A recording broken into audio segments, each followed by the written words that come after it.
Hi friends, ನಮಸ್ತೆ ಎಲ್ಲರಿಗೂ. ಸವಿರುಚಿ ಚಾನಲ್ಗೆ ಮತ್ತೊಮ್ಮೆ ಸ್ವಾಗತ. ಇವತ್ತಿನ ರೆಸಿಪಿ ಬಂದು ಸಿಹಿ ಕುಂಬಳಕಾಯಿ ಪಾಯಸನ ಮಾಡ್ತಾ ಇದ್ದೀನಿ.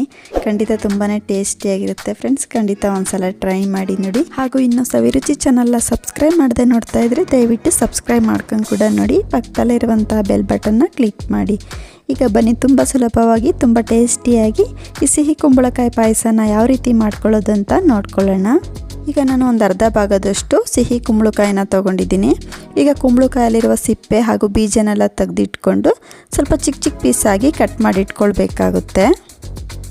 ಈಗ ನೋಡಿ, ಈ ರೀತಿ ಕಂಪ್ಲೀಟಾಗಿ ಸ್ವಲ್ಪ ಚಿಕ್ಕ ಚಿಕ್ಕ ಪೀಸಾಗಿ ಕಟ್ ಮಾಡಿ ಇಟ್ಕೊಂಡಿರೋದಾಗಿದೆ. ಈ ಕುಂಬಳಕಾಯಿನ ಒಂದ್ಸಲ ಚೆನ್ನಾಗಿ ತೊಳ್ಕೊಂಡು ಒಂದು ಬೌಲಲ್ಲಿ ಹಾಕಿ ಇಟ್ಕೊಳ್ಬೇಕಾಗುತ್ತೆ. ಇದನ್ನ ಸೈಡಲ್ಲಿ ಎತ್ತಿಟ್ಕೊಳ್ಳೋಣ. ಈಗ ಗ್ಯಾಸ್ ಮೇಲೆ ಒಂದು ಕಡಾಯಿನ ಬಿಸಿ ಇಟ್ಕೊಂಡು ಒಂದು ಚಿಕ್ಕ ಕಪ್ಪಲ್ಲಿ ಒಂದು ಕಪ್ ಆಗೋಷ್ಟು ಕಡಲೆ ಬೀಜನ ಹಾಕ್ಕೊಳ್ತಾ ಇದ್ದೀನಿ. ಅಂದರೆ ಶೇಂಗಾನ ಹಾಕ್ಕೊಂಡು ಲೋ ಫ್ಲೇಮಲ್ಲೇ ಕಡಲೆ ಬೀಜನ ಹದವಾಗಿ ಹುರ್ಕೊಳ್ಳೋಣ. ಈಗ ನೋಡಿ, ಈ ರೀತಿ ಸ್ವಲ್ಪ ಕಡಲೆ ಬೀಜ ಕಲರ್ ಚೇಂಜ್ ಆಗಿದೆ. ಈ ರೀತಿ ಕಡಲೆ ಬೀಜದಲ್ಲಿ ಸಿಪ್ಪೆ ಕೂಡ ಬಿಡ್ತಾ ಬರ್ತಾ ಇದೆ. ಇದನ್ನ ಒಂದು ಪ್ಲೇಟ್ಗೆ ತಕ್ಕೊಳ್ಳೋಣ. ಕಡಲೆ ಬೀಜ ಕಂಪ್ಲೀಟಾಗಿ ತಣ್ಣಗಾಗಬೇಕು. ಹಾಗಾಗಿ ಈಗ ಅದೇ ಕಡಾಯಿಗೆ ನಾನು 1 ಸ್ಪೂನ್ ಆಗೋಷ್ಟು ತುಪ್ಪನ ಹಾಕ್ಕೊಳ್ತಾ ಇದ್ದೀನಿ. ತುಪ್ಪ ಈ ರೀತಿ ಸ್ವಲ್ಪ ಬಿಸಿಯಾದ ನಂತರ ಸ್ವಲ್ಪ ಚಿಕ್ಕ ಚಿಕ್ಕದಾಗಿ ಕಟ್ ಮಾಡಿರೋವಂಥ ಬಾದಾಮಿ ಪೀಸಸ್ನ ಹಾಕ್ಕೊಳ್ತಾ ಇದ್ದೀನಿ. ಹಾಕ್ಕೊಂಡು ಲೋ ಫ್ಲೇಮಲ್ಲೇ ಬಾದಾಮಿನ ಹದವಾಗಿ ಹುರ್ಕೊಳ್ಳೋಣ. ಈ ರೀತಿ ಬಾದಾಮಿ ಸ್ವಲ್ಪ ಕಲರ್ ಚೇಂಜ್ ಆದ ನಂತರ ಸ್ವಲ್ಪ ಒಣ ದ್ರಾಕ್ಷಿನ ಸೇರಿಸ್ಕೊಳ್ತಾ ಇದ್ದೀನಿ.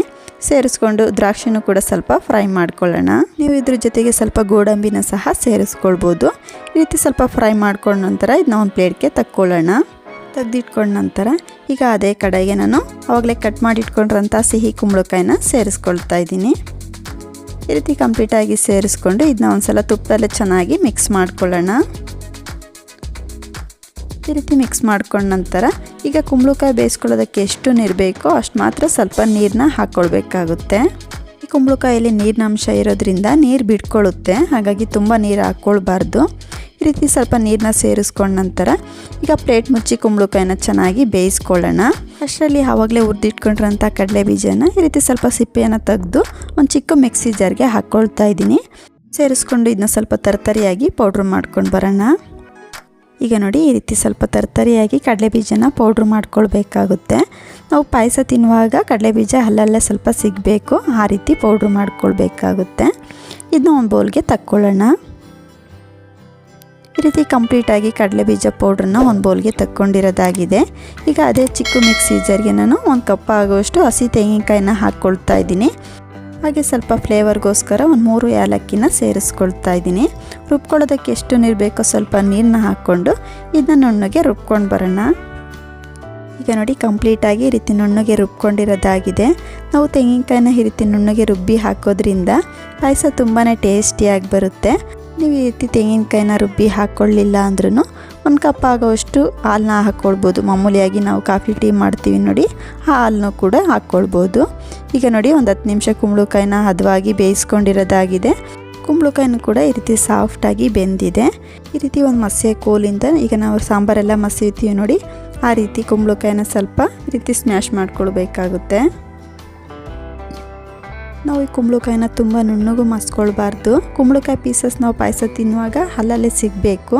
ಈಗ ನೋಡಿ, ಕುಂಬಳಕಾಯಿನ ಈ ರೀತಿ ಮಸ್ಸೆ ಕೋಲಿಂದ ಈ ರೀತಿ ಸ್ವಲ್ಪ ಸ್ಮ್ಯಾಶ್ ಮಾಡ್ಕೊಂಡಿರೋದಾಗಿದೆ. ಇದಿಷ್ಟಾದರೆ ಸಾಕು. ಈಗ ಇದಕ್ಕೆ ಬೆಲ್ಲನ ಸೇರಿಸ್ಕೊಳ್ಳೋಣ.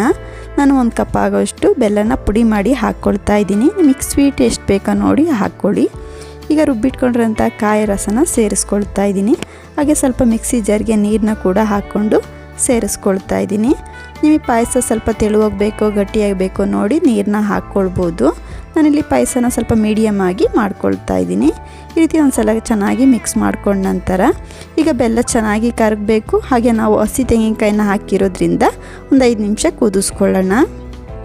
ಈಗ ನೋಡಿ, ಒಂದು 5 ನಿಮಿಷ ಚೆನ್ನಾಗಿ ಕುದಿಸ್ಕೊಂಡಿರೋದಾಗಿದೆ. ಬೆಲ್ಲನೂ ಕೂಡ ಚೆನ್ನಾಗಿ ಕರಗಿದೆ. ಈ ರೀತಿ ಪಾಯಸಕ್ಕೆ ಬೆಲ್ಲ ಚೆನ್ನಾಗಿ ಹೊಂದ್ಕೊಳ್ಬೇಕು. ಹಾಗಾಗಿ ಈ ರೀತಿ ಒಂದ್ಸಲ ಚೆನ್ನಾಗಿ ಮಿಕ್ಸ್ ಮಾಡ್ಕೊಳ್ಳೋಣ. ಈ ರೀತಿ ಸ್ವಲ್ಪ ಮಿಕ್ಸ್ ಮಾಡ್ಕೊಂಡ ನಂತರ ಈಗ ಇದಕ್ಕೆ ಆವಾಗಲೇ ಹುರಿದು ಪುಡಿ ಮಾಡಿ ಇಟ್ಕೊಂಡಿರೋಂಥ ಕಡಲೆ ಬೀಜ ಪೌಡ್ರನ್ನ ಹಾಕ್ಕೊಳ್ತಾ ಇದ್ದೀನಿ. ಹಾಗೆ ತುಪ್ಪದಲ್ಲಿ ಫ್ರೈ ಮಾಡಿ ಇಟ್ಕೊಂಡಿರೋಂಥ ಸ್ವಲ್ಪ ಬಾದಾಮಿ ದ್ರಾಕ್ಷಿನ ಸೇರಿಸ್ಕೊಳ್ತಾ ಇದ್ದೀನಿ. ಈ ರೀತಿ ಕಂಪ್ಲೀಟಾಗಿ ಸೇರಿಸ್ಕೊಂಡು ಇದನ್ನ ಒಂದ್ಸಲ ಚೆನ್ನಾಗಿ ಮಿಕ್ಸ್ ಮಾಡ್ಕೊಳ್ಳೋಣ. ಈ ರೀತಿ ಒಂದು ಸಲ ಚೆನ್ನಾಗಿ ಮಿಕ್ಸ್ ಮಾಡ್ಕೊಂಡ ನಂತರ ಈಗ ಕೊನೆಯದಾಗಿ ಒಂದು ಸ್ಪೂನ್ ತುಪ್ಪನ ಸೇರಿಸ್ಕೊಂಡು ಮಿಕ್ಸ್ ಮಾಡಿಕೊಂಡ್ರೆ ತುಂಬಾ ಸೂಪರ್ ಆದಂಥ ಸಿಹಿ ಕುಂಬಳಕಾಯಿ ಪಾಯಸ ರೆಡಿನೇ ಆಗೋಗ್ಬಿಡುತ್ತೆ. ಖಂಡಿತ ತುಂಬಾ ಚೆನ್ನಾಗಿರುತ್ತೆ ಫ್ರೆಂಡ್ಸ್. ಒಂದು ಸಲ ಟ್ರೈ ಮಾಡಿ ನೋಡಿ. ನಿಮ್ಗೆ ಹೇಗೆ ಬಂತು ಅಂತ ಕಾಮೆಂಟ್ ಮಾಡಿ ತಿಳಿಸಿ. ನಿಮಗೆ ಸಿಹಿ ಕುಂಬಳಕಾಯಿ ಪಾಯಸ ರೆಸಿಪಿ ಇಷ್ಟ ಆಯಿತು ಅಂದ್ಕೊಳ್ತೀನಿ ಫ್ರೆಂಡ್ಸ್. ಇಷ್ಟ ಆದರೆ ಈ ವಿಡಿಯೋಗೆ ಒಂದು ಲೈಕ್ ಮಾಡಿ ಹಾಗೂ ಫ್ರೆಂಡ್ಸ್ ಫ್ಯಾಮಿಲಿಗೆ ಶೇರ್ ಮಾಡಿ ಹಾಗೂ ಇನ್ನಷ್ಟು ಈಸಿ ರೆಸಿಪಿಗಾಗಿ ಸವಿರುಚಿ ಚಾನಲ್ನ ಸಬ್ಸ್ಕ್ರೈಬ್ ಮಾಡ್ಕೊಂಡು ಕೂಡ ನೋಡಿ. ಪಕ್ಕದಲ್ಲೇ ಇರುವಂಥ ಬೆಲ್ ಬಟನ್ನು ಕೂಡ ಕ್ಲಿಕ್ ಮಾಡಿ. Thank you.